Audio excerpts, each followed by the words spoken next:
Hello,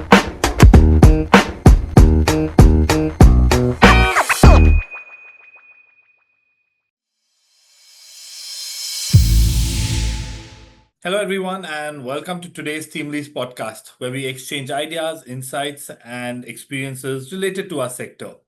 We use this as one of the platforms to collaborate and find innovative solutions to the real world challenges that we face.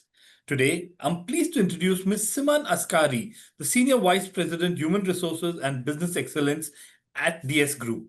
As a senior HR leader with a deep curiosity for business excellence, she thrives at the intersection of people, process, and purpose.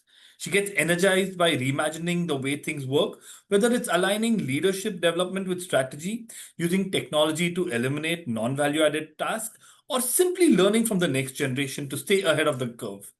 Her goal to build relevance that lasts will help us delve into today's topic, that's trends defining tomorrow's workforce. Ms. Simon, welcome today again to the podcast and thank you for taking the time out. Thank you so much, Irene, for having me on this podcast. Thank you so very much. Pleasure is all ours, Simon. Yeah. So before we dive into a few set of questions that are there at the top of our mind, I'd just like to set the context for today's discussion. We all are cognizant that disruption and innovation are the only constant, and that the HR function has significantly evolved from being a support role to a strategic partner.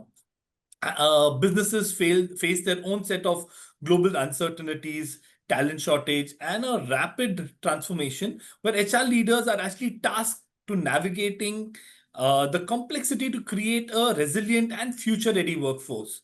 So, I'm to share a little bit about what our employment outlook report states. India is expected to grow at a 2.8% from April to September, which is a significant decline from a 7.1% in the second half of FY 24-25. This reflects the growing macro caution that employees are pivoting decisively from volume based hiring to a value aligned and skill intensive workforce. So, Ms. Simon, today I'd love to actually delve into understanding the key things which you and your team are primarily working around to define how the workforce can be for tomorrow, right? So, if you could just start off by helping me understand that what could be the key differences from the traditional HR initiatives in the past and the new future ready approaches that we actually see across organizations. Okay, thank you, Dhiren. Interesting question to start with. I think this is something that all of us are experiencing now. Traditionally, HR was something which was considered to be mostly an administrative function, focusing on, say, payroll, compliance, and the basic requirements, basically being a support role. In contrast, today, a future ready HR is more of a strategic partner to the business. And it drives not just the business outcome, but also the cultural transformation that is needed in a business to drive these business outcomes. So that. The talent management now has evolved from something like a linear career path to something like annual performance reviews to something which are very personalized, very on-demand sort of career paths for people, and also very agile learning, very agile reviews happening almost all the time. Future ready HR, as you call it, is someone or something or some processes in the organization that leverage heavily on not just technology but also data. And that is replacing a lot of manual processes and gut feeling that, HR professionals had earlier, and they would go by that. Today, everything is driven by analytics, by looking at data, by, focusing on those people decisions make an impact on the business. It's true.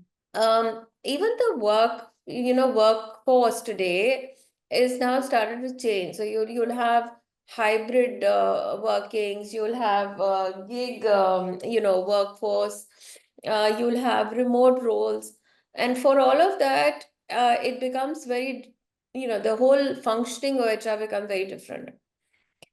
Even leadership development, it's now becoming, it's now changing to what was initially something like a classroom sessions that we would have for a leadership development. It's becoming more where people are being empowered to take on different roles, to kind of evolve into, more effective leaders by having different kind of leadership training approaches. So I think today future ready HR is something that is also integrating principles of ESG, for example, into core people practices, because now this is aligning to a deeper sense of purpose and societal impact. Got So it. I would probably call the modern HR function as something which is tech enabled, which is people centric, and which is also poised to lead the organizations to the future of work. I love the way you actually summed up the three key points. If I could pick up from where you actually left off, starting with Mhm. technology, right? So, Yeah. when it comes to actually creating the right strategies to get the right kind of talent and ensuring that they sustain and they deliver based on what their expectations are, can you share a few instances of technology that you've been using and the data points that you highlighted? How does that really fit into ensuring that individual performs to his highest potential? You see, data is now all pervasive. I would say it is all around us. And HR professionals, including myself, are leveraging on this data, analyzing it to see how our people decisions actually impact the business. Mhm. Now, and in terms of technology, I mean, it's a no-brainer. Today, if you don't use technology, you're going to you're going to lose your strategic advantage in the marketplace. Right. So, HR is now a lot of people have started using technology in HR processes, and we are no different. Mhm. It is now also in AI and generative AI enabled. So a lot of our talent management practices are tech driven. So it's not just in hiring, for example, where AI helps us to make more accurate, more inclusive decisions by analyzing or looking at the profiles that we're getting, removing the biases. But also once an employee comes in, then technology is also used in talent management in terms of how they are taken forward, what are the career paths going to look like, what are the kind of trainings they would require, and it's going to be all hyper personalized. Today, we Right. are leveraging data and tech-enabled insights to figure out, what are the impacts. For example, if we are deploying any sort of training, then what is the ROI going to be like? Mhm. How are Mhm. the skills, changing from point A to point B, and where is it that we require? How Mhm. is the performance actually being enhanced? Mhm. And how is the business getting impacted? Mhm. Because this is a sales-driven organization, a lot of our initiatives are also in terms of not just attracting talent, but also retaining talent. So figuring out what is it that would ensure people to stay in the organization, what are the engagement drivers here in the organization, how do we make sure that people feel valued and feel that they are getting growth. All of that cannot be possible unless we look at all the data and we have technology helping us with all of that. I think it's pretty evident that DS Group is using technology to its fullest because I like the way you touched upon multiple aspects of how, right from hiring all the way up to training, technology is playing a very critical role. If I may ask, could you share an instance or so in the past how technology has been used for training someone based on gaps that were pretty evident or gaps that were identified and how it transformed the individual over a period of time? So, Dhiren, for us, learning is not just a one classroom sort of a thing. Mhm. It's not like a one session sort of a thing. We normally have learning journeys for people. Mhm. And we also have an LMS in place, which is AI enabled. Fabulous. And it all what it does is that it kind of, first of all, there is an assessment that's happening. So the as is skills of an individual are kind of mapped there, and Mhm. basis the skill gap that we find out for the role that he is in or he's aspiring to go in, there would be a career journey that is mapped. Now, Mhm. that career journey or the learning, content that is being given to them is hyper personalized. So it's not like you and I have the same sort of roles that we would be given the same sort of learning journeys. It will be hyper personalized, it will be based on the skill gaps that we have. Now, what that does is that over a period of time, once a person has attempted these learning modules and done all the assignments, there is a shift in the skill gaps that is, seen, and obviously that gets those gaps get narrower, and a person becomes more effective in their roles, whether it's the current role or the role that they would be next taking up. So I think technology here has helped because it's actually helped us not just to map the skill gaps, but also to figure out what kind of content needs to be and in what form it needs to be given to an individual to enhance the skill capabilities. Thank you, Simin. That's actually very helpful. While the individuals, especially the younger generation, are continuously trained and upskilled to meet the requirements, I've noticed that the Gen Z, especially, they have their own challenges of sticking around for a longer time or their own apprehensions of being around in an organization. So, what's your take on ensuring a higher level of employee satisfaction from a perspective of flexibility and the likes? See, flexibility, I think, is now a term that is uh, a lot of organizations use it only in form of hybrid working. Mm-hmm. For us, flexibility is the general way the culture is in the organization. So, so this is a sales driven organization and manufacturing driven. So, obviously, a lot of our roles cannot be hybrid. Mm-hmm. But how is it that we can provide that flexibility for an individual to ensure that their requirements are met? So Gen Z, yes, I understand. The aspirations are very different. But what is the underlying sort of message that they give to an organization is that they would want to feel valued in an organization, and they would want to make sure that they are growing in an organization. True, true. So that kind of flexibility is there. You have the choice of opting for different roles once an IGP comes in.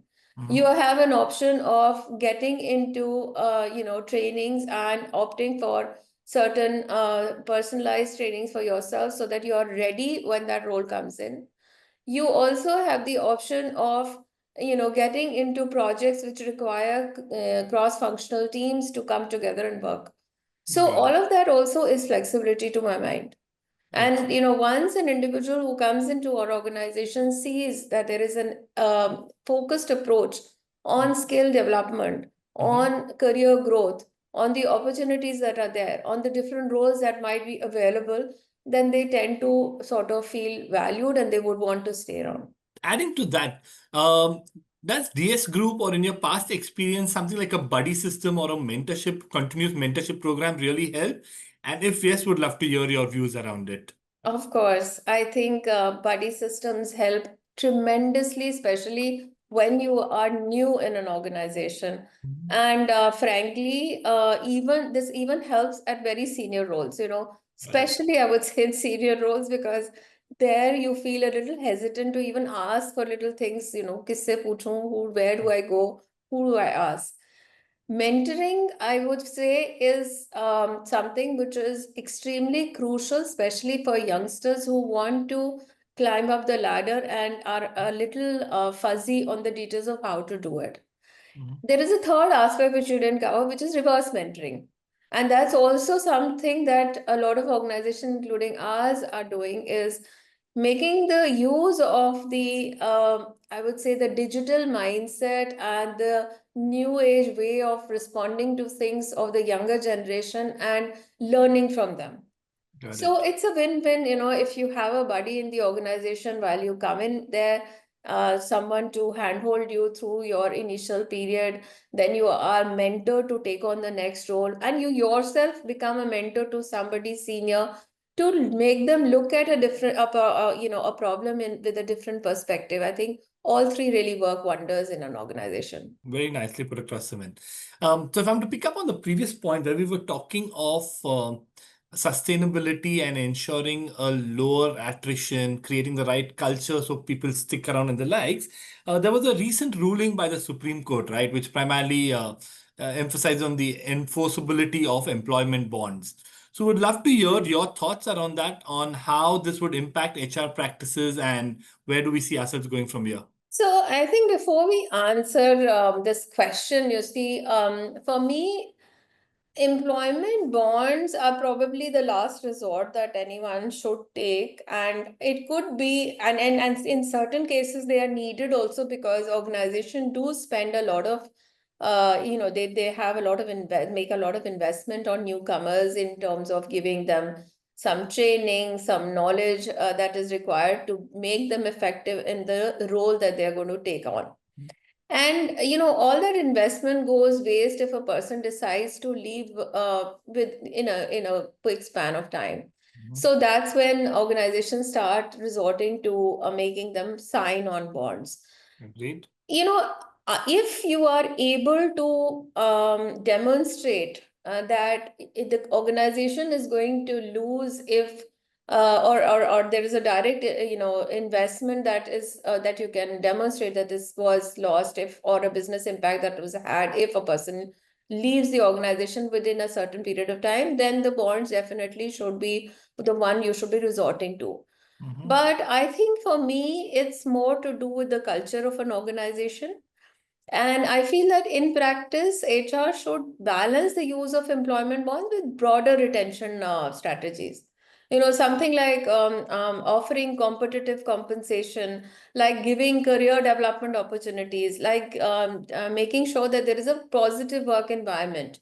And Mhm. because of this entire, work culture, the approach that we have, it ensures that the workforce is stable, and we as HR also are respecting employee rights while we are sort of bringing about a committed workforce who's willing to stay with the organization for a longer period of time. No, I think with you at the helm of affairs at DS World, I think it's very evident that the culture out there is very conducive and right up there for people Yeah. to give their very best, right? So just speaking on culture again, ho- from an HR leader perspective, how do you create the right culture that balances stability and adaptability, keeping in mind that disruption is going to be the key going forward? So if you could just share a few thoughts around culture and how you've gone about at DS World, that would be great. So that's very interesting, creating a culture that, makes sure that your people are happy, that the workforce is stable, is not a very easy thing to do. Mhm. But if the intent is right, for example, if you set up the right set of values and a clear purpose for which the organization is there, that acts as a stabilizing force, I would say. Employees who feel valued and who understand that there will be some sort of career enhancement, and they also have a career growth within the organization, then it sort of ensures that people are going to stick around for you for a longer time. I also feel that, cultures where you reward curiosity, where you reward innovation, where, do people don't feel scared of, challenging the status quo and sharing new ideas, and also where people fail without fear of retribution. I think that's a culture where they would want to stay around, because then they feel psychologically safe that, this is a place where I'm being valued, and even if I'm commit a mistake, then I'm not thrown out of the door. So there Right. is some tolerance to failure also. Got it. I also feel that, organizations where there is a continuous learning happening, and Mm. where there is a emphasis on, self-directed learning, and where there are opportunities to ensure that people can move from one role to another, and there is internal mobility happening. Those Mhm. are the organizations also that thrive and have cultures where employees would want to stick around for a longer time. So I picked two words that you actually said: challenging the status quo and working without the fear of failure. I think that's going to be really critical for an employee to feel feel the oneness within an organization. So if you could share an instance or so where you guys have promoted this and what the outcome has been from an employee perspective or the likes, that would be great to hear. So we have an entire program, Hiren, called the ACE program. Okay, Mm-hmm. the ACE program was actually designed to challenge status quo. Mm-hmm. And Okay. I'll tell you how. So, this is in a program which brings in young talent from the best institutes of the country. And the first thing that these guys need to do is go out and have an induction it's an all-round induction where they go through various functions and various businesses. And Mm-hmm. throughout this induction, the only thing that they are supposed to do is keep their eyes and ears open and figure out areas where process improvement can happen. And Got it. that can't happen unless they're challenging the status quo. Got it. So they actually, initially when we started, and this is now the 11th batch that's going to come in. So that means all more than a decade ago when we started this program, that was a time when we met with a lot of challenges and, a resistance from especially legacy leaders who felt that, why should the status quo be challenged? Because we are doing well and we've done well traditionally. So why do this now? But what happened is when these youngsters started coming in and bringing in their fresh perspectives, challenging the status quo, bringing about newer ways of doing something, that's when the value started reflecting. And that's when we started understanding that unless we bring about the change and there is a positive, response to that, the organization is not going to grow faster. And you can see the impact that has happened. I'm not saying this is the only thing and this is the only reason why we have grown to the extent that we have today, but I'm sure that that is also one of those, reasons. So investing in people over a decade, primarily in the form of a program where you go, you explore, you learn, I think is a great initiative. Um, so my last question would primarily be around uh, the future ready initiatives to sum up from your perspective that would define tomorrow's workforce. If I'm to ask you to share a few of your final tidbits around that, that would be great. So, to make an organization thrive in the future also, I think what is required is to understand that the pace of change that is around us is just not driven by technological advancement. It is also because there is a shift in the consumer behavior, and that means that there are job roles that are evolving all the time. Mhm. And what all of that means is that the skills that are needed for tomorrow probably don't even exist today. Mhm. So, what businesses need to do to make sure that they are forward-looking and that they are, ready for the future is that they should invest in their people with a skills-first mindset. So understanding what are the skill gaps that are going there currently in the organization, what kind of skills will be required in the future and what are the gaps? And then how can we overcome that by probably investing in a lot of learning and development? A lot of times, and this was, I think, a couple of years ago, not now. I think now organizations started understanding learning is not a cost, it's an investment in your workforce. And this is something that you cannot really afford to miss. So, organizations that will thrive tomorrow will be those that treat learning as a growth engine and not just as an HR function. I think you summed it up really well, Simin. Primarily, where you said that it's always an investment and not a cost, and that's what's really going to create the next set of leaders with respect to an organization or companies. So, good. Yeah. With that, I'd like to thank you again so much for taking the time out and would love to have you for our future podcast again. And it means a lot to us, you sharing your insights on how we could go about creating the next set of workforce. Thank you so very much. It was an interesting conversation.